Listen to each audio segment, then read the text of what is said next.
नमस्कार, मैं Lalita Yadav, assistant professor geography.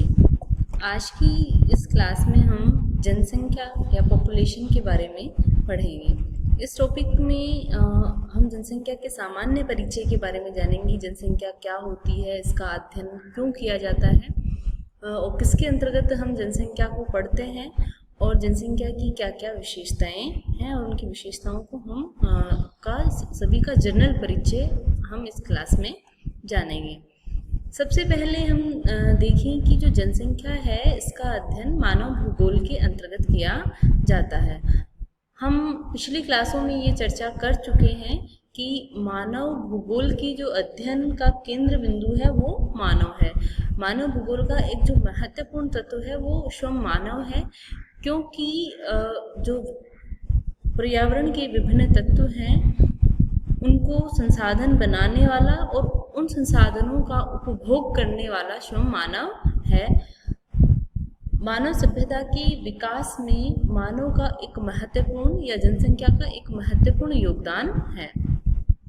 मानव भूगोल की एक शाखा है जनसंख्या भूगोल, जिसके अंतर्गत जनसंख्या का अध्ययन किया जाता है, या डेमोग्राफिक स्टडीज के अंदर भी जनसंख्या का अध्ययन करते हैं। अब हम ये जानें कि जनसंख्या क्या होती है या किसे हम जनसंख्या कहते हैं। सबसे पहले जो हम देखें कि जनसंख्या का जो सिस्टमेटिकली जो अध्ययन है वो ट्रिवार्था महोदय ने किया था। जनसंख्या को हम देखें कि ये दो शब्दों से मिलकर बना है। ये शब्द जन प्लस संख्या। जन का मतलब होता है लोगों और संख्या, लोगों की जो संख्या है सामान्य सी भाषा में हम कह सकते हैं उसे जनसंख्या कहते हैं। एक सिस्टमेटिक यदि हम इस परिभाषा देखें तो किसी निश्चित स्थान पर निश्चित समय में निवास करने वाले लोगों की संख्या जनसंख्या कहलाती है। जनसंख्या से संबंधित जो आंकड़े हैं वो हमारे पास सेंसस के द्वारा आते हैं, जनगणना के द्वारा आते हैं। विभिन्न विश्व के विभिन्न देशों के अंदर सेंसस या जनगणना जो है विभिन्न तरीकों से और विभिन्न समयावधि में की जाती है। नेक्स्ट जो है जनसंख्या में हम देखेंगे कि जनसंख्या की क्या विशेषताएं हैं। जनसंख्या की विशेषताओं में हम गुणात्मक और मात्रात्मक दोनों ही विशेषताओं का अध्ययन करेंगे। जनसंख्या की विशेषताओं से हमारा तात्पर्य है कि इसमें हम जनसंख्या के वितरण, घनत्व, उनकी जनसंख्या की गतिशीलता, जनसंख्या के संगठन, इन सब का हम इसमें जो है अध्ययन करते हैं। जनसंख्या का दोनों ही तरीके से इम्पोर्टेंस है, जो है गुणात्मक और मात्रात्मक दोनों ही तरीके से जनसंख्या मानव सभ्यता के लिए महत्वपूर्ण है या विकास के लिए महत्वपूर्ण है। जनसंख्या का वितरण यदि हम देखें तो जनसंख्या के वितरण से जो है संपूर्ण पृथ्वी पे यदि हम देखें तो जनसंख्या का वितरण समान नहीं है। विभिन्न प्राकृतिक व मानवीय कारकों से जनसंख्या का जो वितरण है वो प्रभावित होता है। कुछ क्षेत्र ऐसे हैं जहाँ पर सघन जनसंख्या निवास करती है, कुछ क्षेत्र ऐसे हैं जहाँ जनसंख्या विरल निवास करती है। बहुत सारे जो क्षेत्र हैं पृथ्वी पर वो विरल जनसंख्या वाले हैं। जिन क्षेत्रों पर उपयुक्त पर्यावरणीय दशाएं पाई जाती हैं वहाँ पर जो है सघन जनसंख्या निवास करती है। इसमें मुख्य रूप से हम विश्व के प्रमुख जनसमूह या तटीय क्षेत्रों के पास वाले क्षेत्र हैं वहाँ पर सघन जनसमूह निवास करते हैं।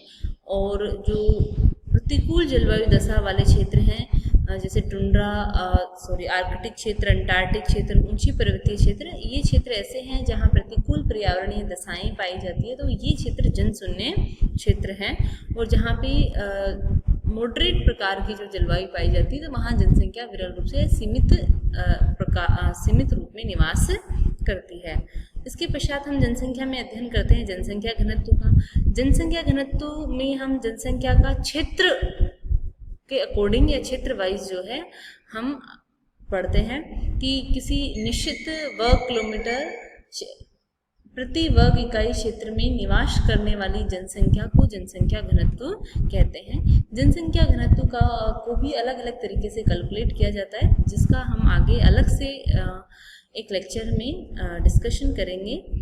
नेक्स्ट है जो टॉपिक है जनसंख्या में पढ़ा जाता है जनसंख्या की गतिशीलता, क्योंकि जनसंख्या जो है वो स्थिर नहीं है, उसमें परिवर्तन होता रहता है, वो घटती बढ़ती रहती है। तो जनसंख्या में जो परिवर्तन के महत्वपूर्ण जो तत्व हैं वो है जन्म दर, मृत्यु दर और जनसंख्या का स्थानांतरण या माइग्रेशन।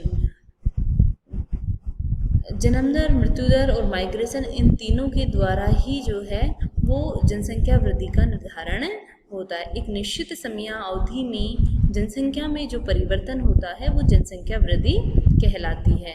और निश्चित समय में प्रति 1000 लोगों पर जन्म लेने वाले जो शिशुओं की संख्या है वो जन्म दर कहलाती है, और प्रति 1000 जनसंख्या पर मृत लोगों की जो संख्या है वो मृत्यु दर कहलाती है। इसी तरीके से नेक्स्ट जो टॉपिक है जनसंख्या में हम पढ़ते हैं जनसंख्या का संगठन। यहाँ पे सॉरी मैंने संरचना लिख दी, ये जनसंख्या का संगठन है, पॉपुलेशन कंपोजिशन। जनसंख्या का जो संगठन है इसमें हम लिंगानुपात, जो कि स्त्री पुरुष का जो अनुपात है उसका इसमें अध्ययन किया जाता है। नेक्स्ट जो टॉपिक है साक्षरता। कुल जनसंख्या में जो साक्षर लोगों की संख्या है वो साक्षरता अनुपात कहलाता है, इसका हम अध्ययन करते हैं। ये सब जनसंख्या की जो है वो गुणात्मक या क्वालिटेटिव एस्पेक्ट्स हैं, क्वालिटेटिव एट्रीब्यूट्स हैं। इसके अलावा जो है हम इसमें आयु संरचना की अलग अलग जो आयु वर्ग के जो लोग हैं उसका अध्ययन हम आयु संरचना में करते हैं। कार्यशील जनसंख्या, जो पूरी की पूरी जो जनसंख्या है वो कार्यशील नहीं होती, इसको 2 भागों में बांटा जाता है, कार्यशील और डिपेंडेंट या निर्भर लोग।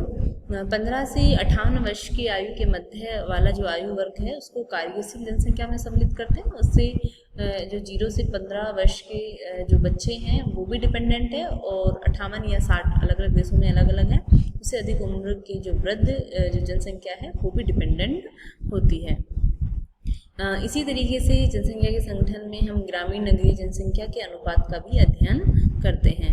इसके अलावा जनसंख्या के अध्ययन में जो कि जनसंख्या की गतिशीलता से संबंधित है स्थानांतरण, जिसमें जो है प्रवास जो है, इसमें जो एक स्थान से दूसरे स्थान पर जो जनसंख्या मूवमेंट करती है, जो मानव जो है स्थानांतरण करते हैं, वो उसका अध्ययन जो है आप्रवास और उत्प्रवास के रूप में हम अध्ययन करते हैं। उसके क्या कारण हैं, इससे जनसंख्या की वृद्धि पर क्या प्रभाव पड़ता है, इन सब का जो अध्ययन है वो जनसंख्या के अंतर्गत किया जाता है। इस तरीके से मानव भूगोल के अध्ययन में जनसंख्या एक महत्वपूर्ण तत्व है, क्योंकि हम सब जानते हैं कि मानव जो है एक ऐसा प्राणी है जो उन्हीं चीज़ों का अध्ययन करता है, या सबसे बुद्धिमान अपन कहें कि जो संपूर्ण जो पृथ्वी तल पर निवास करने वाले जो जीव जंतु हैं उनमें सबसे बुद्धिमान जो प्राणी है वो